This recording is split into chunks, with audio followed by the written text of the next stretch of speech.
Good morning, good afternoon, and or good evening. You are watching Nub's Collection, a YouTube series dedicated to the cataloging and review of every game in my physical media collection. As always, I am your host, Victory Nub, and today's a bit of a bittersweet day because we are going to be looking at the last two NES games that I owned as a kid. The first one we're going to be looking at, and you can see it on the screen here now, is Tetris 2.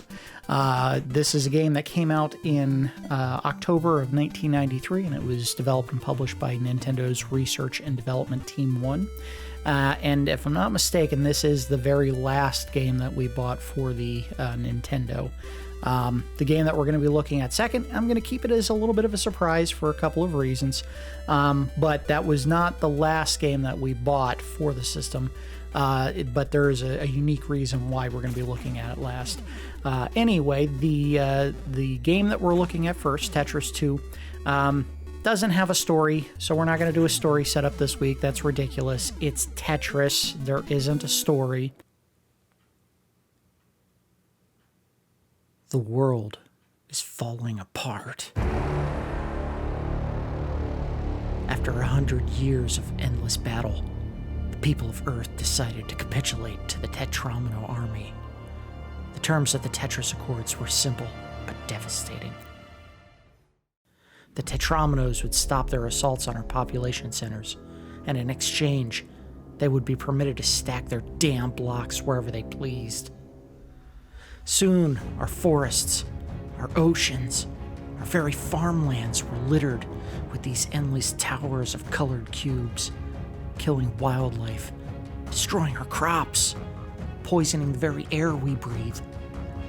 Worse than that, our fool politicians proposed using the finished towers as housing, but the cubes weren't capable of supporting the extra mass. Thousands of innocent lives crushed in a single collapse. And it was happening everywhere. But I've found a solution. Nestled within the base of each Tetramino tower is an antimatter charge, corresponding to a specific color of block. Match the colors, and all the blocks of that color explode, leaving nothing behind. I took my discovery and presented it to the UN. First, we clear these dangerous towers from the planet. Then we take the fight to those bastards on the Tetris homeworld. Resolution was passed. The operation was a go. This is our chance. This is our fight.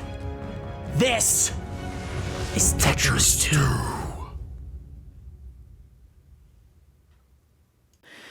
Anyway, the gameplay for Tetris 2, as we'll see once the game gets started here, is pretty big departure from the original Tetris, mainly because the way that the game works is no longer about lining up a complete row of blocks to make them disappear from the screen.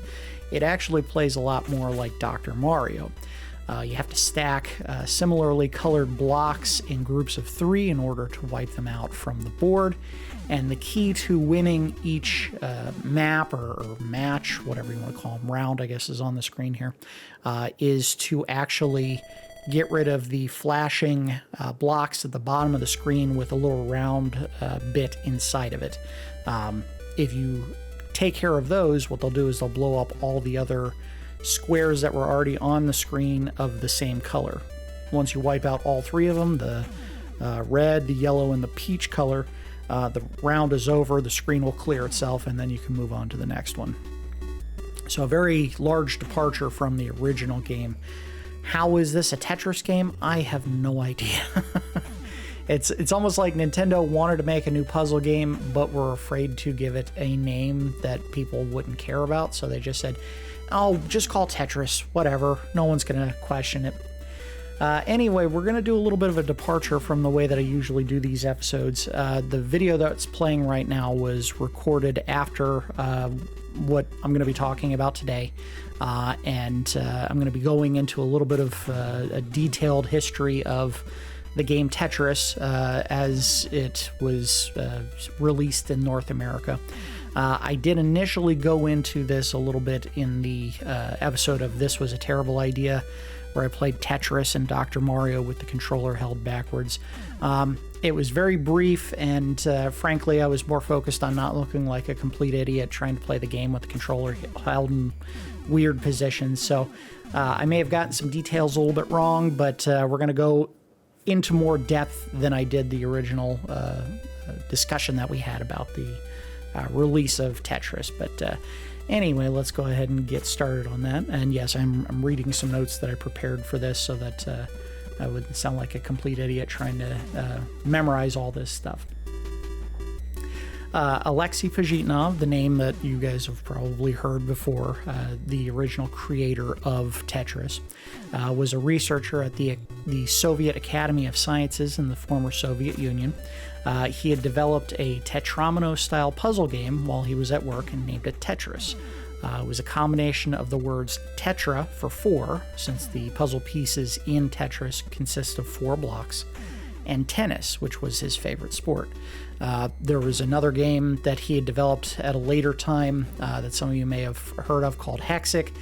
The reason for the name of that also is like just kind of a, what's the term, pastiche? Not a pastiche, like a mishmash of 2 different terms, and I don't remember what they are off the top of my head. Pajitnov shared the game with his colleagues, who quickly became addicted to the game. In fact, some of the offices that the game was being played in became so unproductive that the Academy had to basically ban play of it to keep people working. He was seeking to export the game to other countries outside of the Soviet bloc, and this was, of course, back when the Soviet Union still existed. So he asked his supervisor, Viktor Burjabrin, I think that's the correct pronunciation, to help publish the game. Burjabrin agreed, and Pajitnov transferred the rights to the game to the Academy of Sciences for what was at that time called a non-compulsory remuneration. Basically, they just gave him one big bonus payment, and that was it. Burjabrin sent a copy of the game to Hungarian publisher Novotrade, who circulated copies of the game throughout the Soviet bloc countries. A gentleman by the name of Robert Stein, who was a London-based software salesman, saw the commercial potential of the game while he was on a business trip in Hungary and sought to purchase the licensing rights. He contacted the Academy of Sciences, but he received little response from them. He then contacted Pajitnov and Burjabrin directly by fax, and they responded back by fax expressing interest in an agreement. What they didn't realize at the time was that Western countries would consider that kind of expression of interest by fax a legally enforceable contract. And this was very important because Stein used it to his advantage. Stein began shopping the game to Western publishers, signing 2 deals with companies Mirrorsoft and Spectrum Holobyte for £3,000 and a royalty payment of 7.5% to 15% of all sales.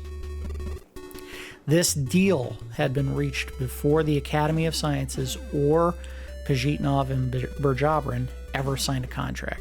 Basically, once he had something by fax saying that they were interested in working with him, he used that as the context to go out and start making deals. Tetris was initially released on the Amiga, the Atari ST, the ZX Spectrum, the Commodore 64, and the Amstrad CPC, selling several 100,000 copies. These versions of the game made no mention of Pajitnov as the lead developer, protecting Stein's royalty claims during this initial release frame, which was from November of 1987 to May of 1988. Robert Stein eventually contacted Pajitnov to finalize a contract for the licensing rights. Now, it wasn't right away. He had at least about a 6-month lead time in getting licensing deals with other companies before he ever contacted Pajitnov.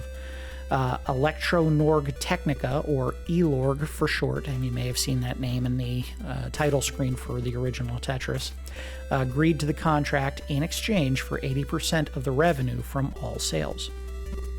The contract was signed on May 10th of 1988. Pajitnov was unaware of the copies of the game sold without an agreement in place, for which he ended up receiving no percentage of the sales. But ultimately, he did nothing about it upon learning that this had taken place. In fact, he said that ultimately, he was just happy that so many people could enjoy the game. So a very generous spirit on his part. I guess it's also important to note that living in a Soviet country, intellectual property ownership wasn't really a thing at that point. But yeah, we'll see that eventually he moved to a country where that was very much a thing, and yeah, he did try to track down all rights to the game eventually. In 1988, Spectrum Holobyte sold the Japanese rights to the computer and arcade games to a gentleman by the name of Hank Rogers, a Dutch game designer and founder of Bulletproof Software. Mirrorsoft, meanwhile, sold its Japanese rights to Tengen, a subsidiary of Atari Games, who then sold the arcade rights to Sega and console rights to a company called BPS. At this point, almost a dozen different companies believed that they held rights to distribute Tetris. Elorg was still unaware at this point of Robert Stein's deals that he had cut before they had ever signed a contract. Hank Rogers learned of Nintendo's interest in Tetris for the impending launch of the Game Boy. If you owned a Game Boy when it originally came out, there's like a 99% chance you had a copy of Tetris with it. And he sought to obtain the handheld rights from Atari. Negotiations failed, and Rogers contacted Robert Stein to seek the rights. Stein agreed to sign a contract, but he had explained that he needed to consult with Elorg first. Well, he went ahead and did his contact with Elorg, but Hank Rogers tried getting in touch with him, and after several attempts and getting nowhere, he suspected that something fishy was going on Stein's part and decided to negotiate with Elorg directly. So he ended up traveling to the Soviet Union himself. Rogers' timing could not have been more perfect in this case, because he had arrived at the offices of Elorg on the same day that not only Robert Stein was there, but also the manager of Mirrorsoft, Kevin Maxwell. They both had appointments at that office at the same time. Rogers managed to obtain an agreement for the handheld rights from Elorg president Nikolai Belikov, and then showed him a copy of the game. Now, at this point, all that Elorg or Belikov had any idea of, as far as copies of the game existing in the Western world, were computer copies. So he was expecting to see a floppy disk. Instead, he was shown an actual cartridge, from the I believe it was Game Boy. Belikov accused Nintendo of publishing the game illegally, but Rogers countered that he had obtained the rights via Atari, who had signed a deal with Stein. Well, let's just say that Belikov was not happy to find out that Robert Stein was cutting deals without their involvement. Hank Rogers ended up befriending Pajitnov around this time. They were playing a game of Go, just casually at one point, and started talking about the deals and stuff that were going on behind Pajitnov's back and Elorg's back. And he ended up receiving Pajitnov's support in pursuing a deal with Nintendo. Elorg ultimately agreed to sell the console and handheld rights to Nintendo for $500,000 and 50 cents for each cartridge sold. Belikov, realizing that Stein had deceived him, and this is a pretty brilliant stroke on his part, he ended up sending him an updated contract with a clause in it that specified that a computer is a machine with a screen and a keyboard, which basically nullified any and all rights that Stein had to the console versions of the games. Stein signed the contract without even noticing the clause. He didn't realize until it was too late that he had basically just been screwed out of any and all rights to the games that weren't published on PC or computer at that point. Nintendo, now in possession of the console rights, sent a cease and desist letter to Atari in regards to their NES version of Tetris. Now, if you have ever played Tetris on the NES, there were actually two different versions of it. There was the Nintendo version of it, the one that came on the standard gray cartridge, and there was the Tengen version of the game, which I believe came on a black cartridge and looked a little funky. We'll go into detail why they look different in a little bit here. Mirrorsoft, assuring Atari that their console rights were secure, contacted then Premier Mikhail Gorbachev and asked him to pressure Elorg into canceling their contract with Nintendo. That's pretty ballsy of a company to go directly to the premier and say, hey, you need to get your guys to stop this. It's not legal. And it's like, we're not in the West, guys. We don't care about your deals. Elorg refused to comply, highlighting that the deal with Nintendo was financially stronger than the one with Stein and Mirrorsoft. Atari and Nintendo met in court in San Francisco for the first of several legal battles, going from 1989 until 1994, initially for the licensing rights to Tetris. At the time, Atari alleged that the NES was, in fact, a computer. The basis for that argument was that the Japanese console was called the Famicom, which is, of course, short for Family Computer, and that it was designed to be converted into a computer via an extension port on the underside. And I believe the American version of the Nintendo also has a similar port on the underside. It's just like a little panel that's clipped on the underside that you can actually pull out, and there's a connector port on it. The court did not accept that argument. Both Pajitnov and Belikov from Elorg testified on Nintendo's behalf, stressing that Stein's contract pertained to computer rights only. No other formats were included in that contract. And of course, Stein, being the idiot, never noticed that until it was too late. Ultimately, the judge decided in Nintendo's favor and declared Mirrorsoft and Spectrum Holobyte never received authorization to sell console rights. Atari withdrew their version of Tetris from the market. So if you've ever wanted to find a copy of Tetris, the Tengen version of the game, and been unable to, it's probably because they quickly got removed from the market after the end of that court case. Alexei Pajitnov ended up emigrating to the United States in 1991, and along with Hank Rogers, his buddy, founded the Tetris Company, which managed to resecure all existing rights to the Tetris license as the initial deals ended up expiring. Pajitnov would continue to develop puzzle games, most notably concepting and designing Hexic for the Windows and Microsoft consoles. So, he's definitely rolling in the cash now, owning the rights to one of the most, the highest sold puzzle games of all time. So I'm sure he's doing just fine now. So the question, of course, is how does this tie into the games that we're looking at today? Because we're not looking at the original Tetris, we're looking at Tetris 2. That's going to be a little bit tenuous to string together, but it actually does lead into the second game that we're looking at today. Tengen, the subsidiary of Atari Games, was created initially to continue selling games without using the Atari name, which at that point in time had become mud because of the gaming crash of 1983. Now, there's a lot of different ideas on what happened, but basically the market for games became absolutely flooded with shovelware. The most notorious of those games, of course, was E.T., the extraterrestrial, which was just kind of pushed out on the market, and it was so sloppy and poorly designed that it was basically an unplayable mess. And around the time that the crash occurred, there were so many extra unsold copies that they ended up getting dumped in a landfill, and I believe it was New Mexico. I'm not 100% certain on that, but yeah, I think someone ended up trying to find the dumping ground. I think they might have found it. Not 100% on that. Tengen sought to produce games for the NES, and from the start they had issues with Nintendo's policies. Rather famously, Nintendo at this time had an extremely strict licensing structure. It restricted publishers to releasing only 5 games per year. It mandated that Nintendo was the manufacturer of any cartridges that were used, and it made all games that were released on the NES exclusive to that console for 2 years. Atari tried to negotiate for a less restrictive license, and Nintendo flat refused.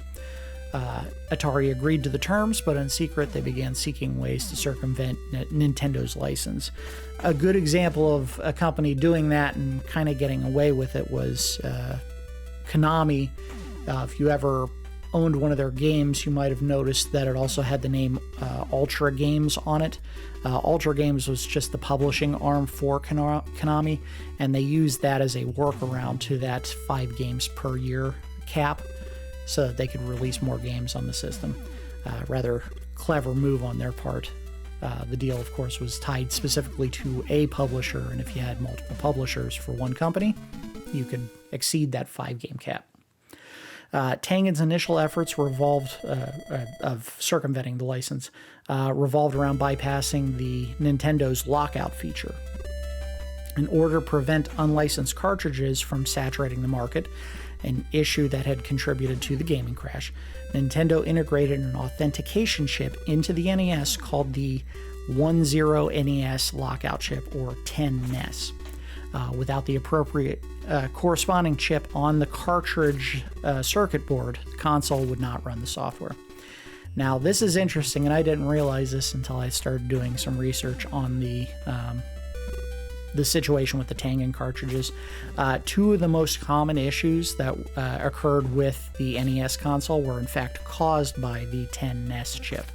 If you ever found that the NES would load a game, but the system would seemingly turn on and off in 1-second intervals, that was a direct result of poor communication between the cartridge and the 10 NES chip inside the console. In other instances, you'd find that the console would turn on, but all you would see is a white or gray or green screen. Again, this was due to the 10 NES chip's communication issues. Future versions of the NES console actually removed the chip, resolving most of those issues.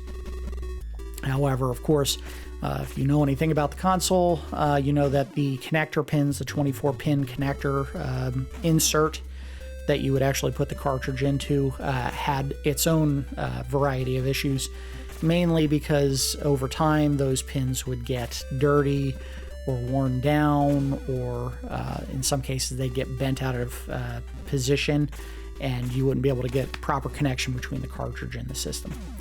The implementation of the 10 NES chip would cause the issues I had in playing the second game that we're going to be looking at today. One of the most popular early means of bypassing this 10 NES chip was to produce what's called a voltage spike that would zap the chip and essentially disable it. Tengen was actually worried that this would damage the console and open them up to liability claims, so they opted to find another option. And frankly, this sounds like a terrible idea for anyone who's trying to bypass an authentication chip, is just to surge it. No, don't do that. Absolutely do not do that. Tengen began work on a bypass chip called Rabbit, but in order for it to work, they needed to reverse engineer the 10 NES chip in order to make it work. Unfortunately, they couldn't do that. They couldn't figure it out. So they had a rather genius strategy to get what they needed.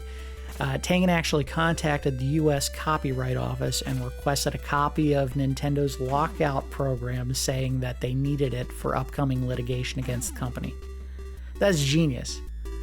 They ended up getting the code, and then they completed work on this Rabbit chip so that they could start releasing cartridges that were unlicensed. And all they had to do is tell the U.S. Copyright Office, oh yeah, we need the code so that we can use it in a lawsuit against Nintendo. And they just gave it to them. Unbelievable. I hope whoever was working there got fired. That's so dumb. Tengen would ultimately be sued by Nintendo and lose in court, being ordered to recall all the carts that they had released on the market. The precedent of companies questioning the legality of Nintendo's licensing program, however, and specifically the use of that lockout technology, had been set. So that's kind of a brief history on the cartridges that you would see sometimes that didn't look like the standard gray NES carts. And it actually pertains to the second game that we're going to be looking at today. And we're going to go ahead and transition to the second one. And the name of this game is Dudes with Attitude. And it was released by American Video Entertainment, who is the developer and publisher of the game, and released in 1990. I don't have a more specific date, unfortunately. This game was not a big seller. Pretty much none of the games by American Video Entertainment were big sellers. It was a company that was based out of San Jose, so it's very much an American company, but let me go into a little bit more detail on this. It was real hard finding some information on this company. It was one that was very small and had a little bit part to play in kind of going after Nintendo's licensing program. And I think going forward, they had less restrictive licensing terms for people making games for their console. That said, I don't know if you'll ever see any non-Nintendo designed cartridges on any future consoles. This was the one time where companies actually tried to work around that and succeeded in getting games on the market. American Video Entertainment was formed by Macronix, a Taiwanese integrated device manufacturer who specializes today in non-volatile memory, or NVM. So if you have any of those super high-speed video or hard drives, not hard drives, but the memory storage that you can put in a PC that use the PCIe ports, that's what NVM stands for, is non-volatile memory. In the late 1980s, Macronix, who was at that point a US-based company, approached Nintendo with an offer to produce ROM chips for their NES carts. At the time, Nintendo declined and specified that they would not approve of any manufacturer of ROM chips other than Japanese-based companies. Macronix responded by producing unlicensed ROM chips anyway, and something called the NINA, or Nintendo Compatible, which, despite my best efforts to get a little more information on, I was unable to determine what exactly it was. What I could determine from the little information I did find was that it sounds like it was an unlicensed dev kit for the NES. It could also have just been code in order to write games for the NES, but I'm not 100% certain on that. American Video Entertainment, or AVE for short, formed in February of 1990. The president of the company was Richard Frick, who had previously worked for Atari under the Tengen brand, so there is the connecting point between the two, and he was involved in the release of the NES version of Pac-Man and several other titles under the Tengen brand. From the start, AV operated with a goal of producing low-cost video games. At the time, they made the cost of their video games run as low as $20. I don't have any exact math on how cheap the games were, but it was usually operating under a lower price point than standard NES carts, at least the brand new ones. During their existence, AVE published a total of 19 video games, only developing 2 of those titles. One of those is Dudes with Attitude, which we're looking at now. Dudes with Attitude, by the way, and this is the reason why we're kind of looking at it and talking about it today. Interesting story about this game. This was one that my mother had picked up at a flea market back when flea markets actually still existed. Maybe they still do, but I haven't seen one in years. And brought it home. Probably thought this was, right up my alley, because look at that. It's Dudes with Attitude. My son's a dude with attitude, and I could never get it to work. Unfortunately, this was a game, and I'll put a picture up on the screen here, that was put on an unlicensed NES cart. And because of the changes to the lockout software on the NES console, I could never get it to work in the NES that we had. It wasn't until I actually started working on this video series and got a Retron 5, which is what we're looking at the game with today, that I was actually able to get a look at the game for the first time. I never looked it up on YouTube. I never got it to play on any other console that I ever tried or found any copies of it, like illegal copies for emulators. It just never was one of those things that I sought out the ability to look at. So today, what we're looking at is basically a first. I've never played the game before. I have no idea what I'm supposed to be doing. And yeah, I am recording this before I actually do the video for the game feed. But yeah, if it looks like I'm kind of lost in what exactly I'm supposed to be doing, it's because I've never played the game before. In an effort to promote the sale of an ambitious release by AVE called the MaxiVision 30-in-1, which, as the name suggested, was a collection of 30 video games on a single cart, AVE produced and aired a 30-minute infomercial featuring none other than Hulk Hogan.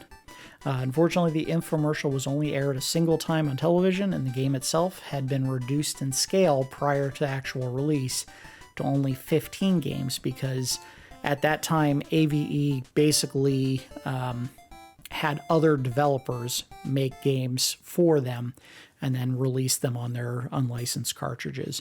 And they could only get the licensing agreements for 15 of the original 30 games they were going to put on this cartridge.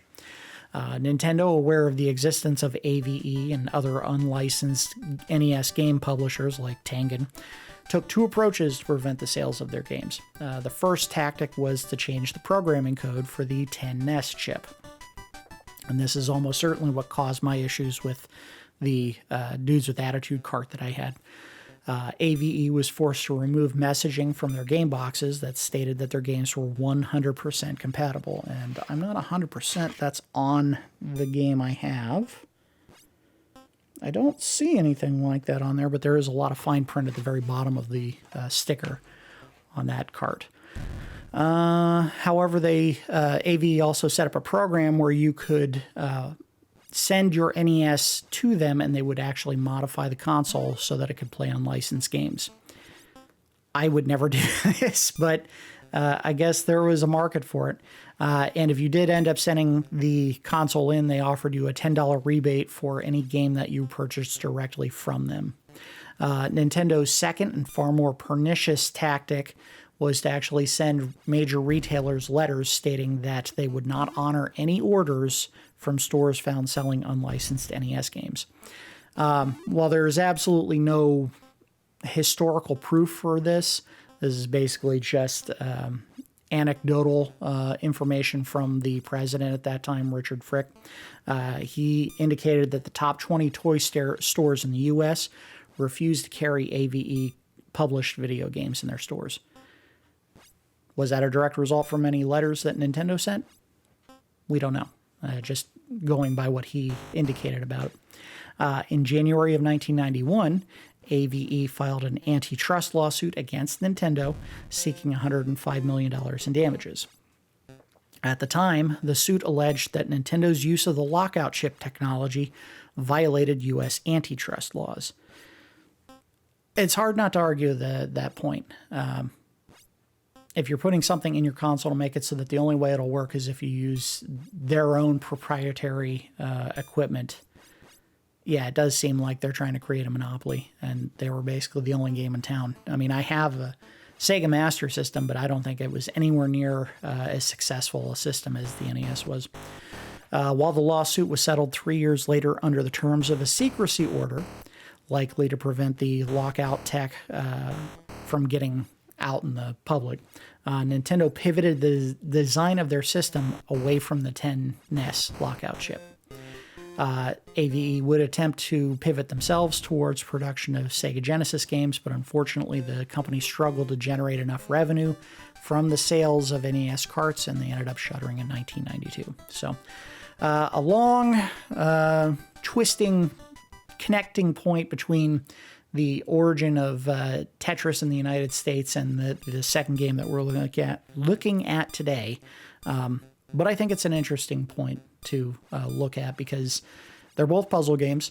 They both had a history of coming out on unlicensed cartridges, and they both were affected by Nintendo's rather strict licensing program and also the authentication or lockout technology that they integrated into the system.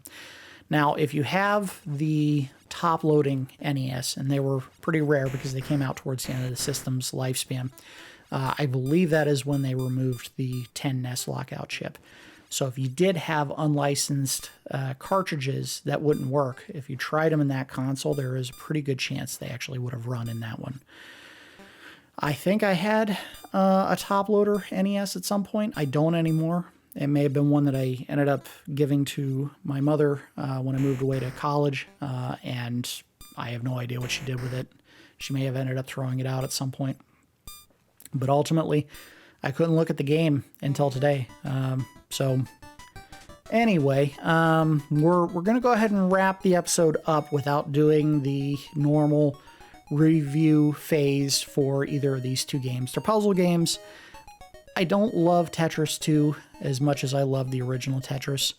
I think there's an interesting idea to this game, but it plays a little bit too much like Dr. Mario for my taste.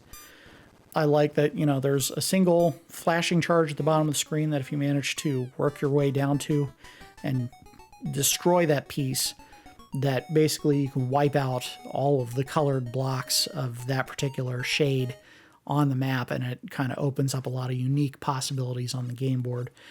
But it's not Tetris. So calling it Tetris 2 is a misnomer, and I've never really understood why they went that route. Maybe it was just because they had the license, but the terms of the license for Tetris involved them having to make games every couple of years to keep it active. I don't know. I don't know what the exact terms of their licensing agreement were with Elorg. As far as Dudes with Attitudes, again, I haven't played it. I'm doing this recording before I actually look at the game, so I can't offer any thoughts on it until I actually sit down and start playing the game. I might put a little blurb at the end of this just to say what my thoughts are on it, but no score. I would probably rate Tetris higher than Tetris 2 if I were to give them scores, but yeah, as it is, it's a puzzle game. No one really cares that much about the score for these.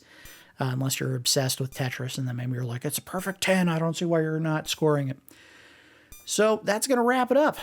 This is the last NES game or games that we're going to be looking at for Nub's Collection. Like I said at the beginning, it's a little bit of a bittersweet day because the NES was kind of the system that got me hooked to video games. We had an Atari. I don't remember which one it was. We had an Intellivision. We had the Sega Master System, and I like those systems all right. But I would say what really got me into video games was the NES. So we're going to be moving into the Super Nintendo collection of games that I have, starting with the next episode of Nub's Collection. That doesn't mean this is the last NES games we're going to be looking at. Rental Regrets is going to continue probably for another half a year or so with some NES games that I wanted to look at, even though I never owned them as a kid, simply because I just have distinct memories of them, or just always thought they were fun to play when I did. Sometimes from rentals.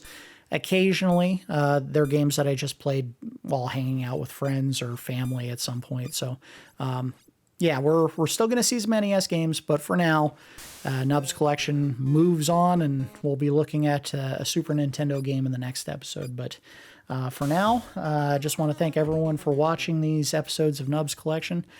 We've been going for about a year and a half now at this point, and I'm happy that the numbers are steady for where I kind of expected the series and the channel would go.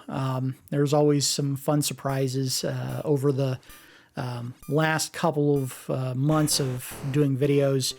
We've had some high points, we've had some lows. I don't expect huge numbers for views on any of these, but there's been some fun surprises.